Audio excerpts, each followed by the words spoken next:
এখন আমরা এসেছি বালেশ্বর। হ্যাঁ, বালেশ্বর কি ওরকমই আর কি, মানে চামা খেয়েছি, চামা খেয়ে তারপর এখন দাঁড়িয়ে আছি। এই যে এখন আমরা এসেছি বালেশ্বরে এসে চামা খেয়ে সবাই টয়লেট ম্যাট করে এখানে কিছুক্ষণ দাঁড়িয়ে আছি। এরপর যাবে একটা ঝর্ণাকি টিপ পুল বলে জায়গা আছে ওখানে।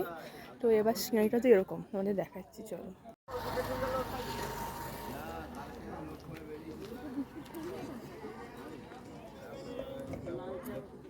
এখানে বাসে উঠলে মনে হয়